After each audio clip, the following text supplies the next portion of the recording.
Welcome to Proverb a Day. We are on Proverbs 23 for the 23rd of the month. Verse 1. When you sit down to eat with a ruler, consider carefully what is before you, and put a knife to your throat if you are a man given to appetite.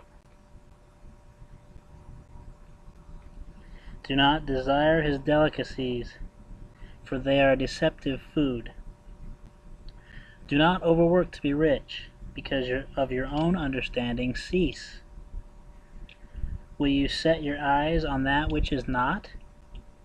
For riches certainly make themselves wings, they fly away like an eagle toward heaven. And the verse on that, or the note on that, we're reading Life Application Study Bible. We're getting the study notes to apply to our life. Here's the notes for verse 4 and 5. We all have heard of people who have won millions of dollars and then lost it all. Even the average person can spend an inheritance or a paycheck with lightning speed and have little to show for it.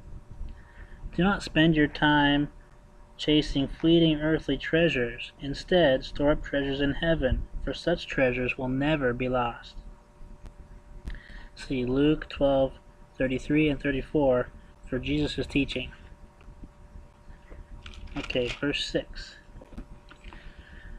Do not eat the bread of a miser, nor desire his delicacies.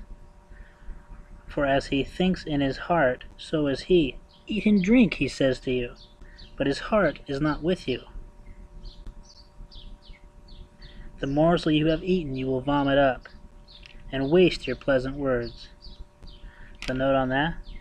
In graphic language, the writer wants us not to envy the lifestyles of those who have become rich by being stingy and miserly, and not to gain their favor by fawning over them. Their friendship is phony. They will just use you for their own gain. Interesting. Verse 9. Do not speak in the hearing of a fool, for he will despise the wisdom of your words. Do not remove an ancient landmark, nor enter the fields of the fatherless. For the Redeemer is mighty. He will plead their cause against you. The note on verse 10 and 11. The term Redeemer refers to someone who bought back a family member who had fallen into slavery, or someone who accepted the obligation to marry the widow of a family member. You can see that in Ruth chapter 4, verses 3 through 10. God is also called a Redeemer in Exodus 6:6 and Job 19:25.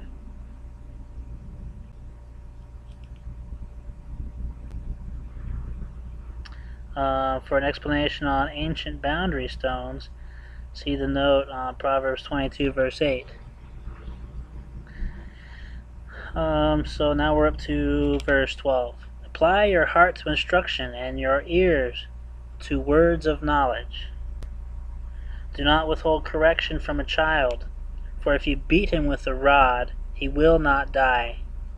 You shall beat him with a rod and deliver his soul from hell.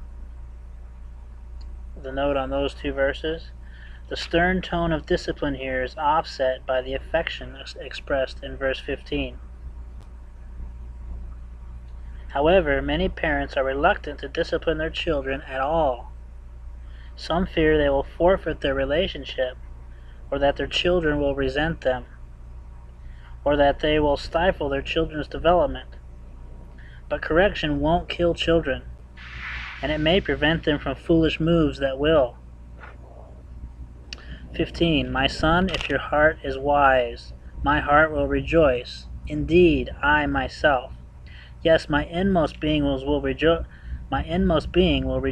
when your lips speak right things. Do not let your heart envy sinners, but be zealous for the fear of the Lord all the day.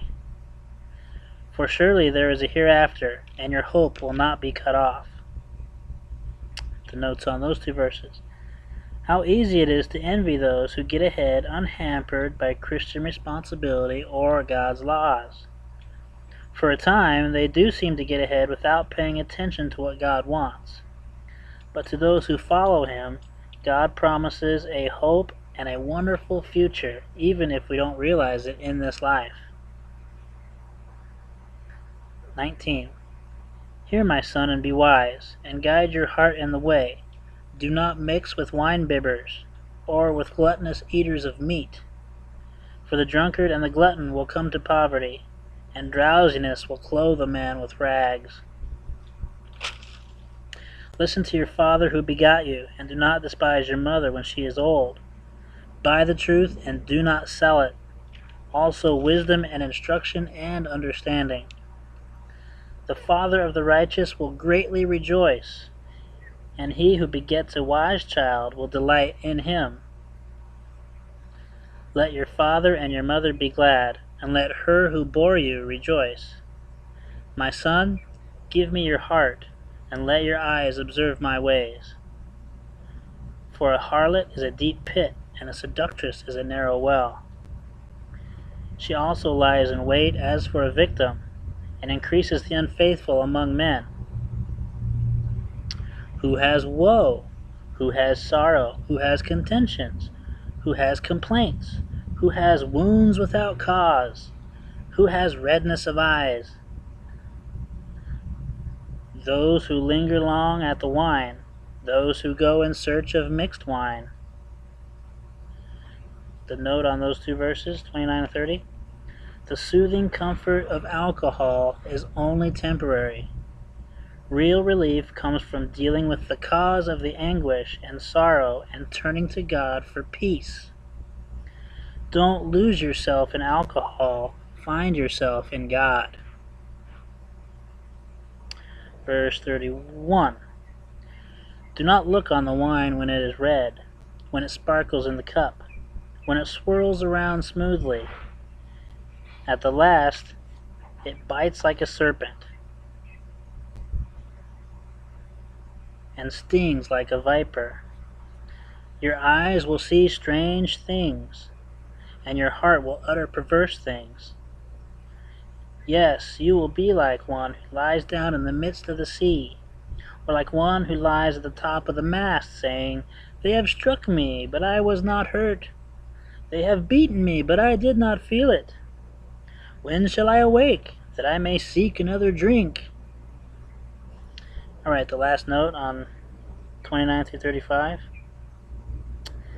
Israel was a wine-producing country. In the Old Testament, wine presses bursting with new wine were considered a sign of blessing. Wisdom is even said to have set her table with wine. But the Old Testament writers were alert to the dangers of wine. It dulls the senses. It limits clear judgment. It lowers the capacity for control. It destroys a person's efficiency. To make wine an end in itself means a means of self-indulgence or an escape from life is to misuse it and invite the consequences of the drunkard. That's some good information right there. Well, thank you for joining us for the Proverb a Day, and we hope you have a blessed day. Stop button.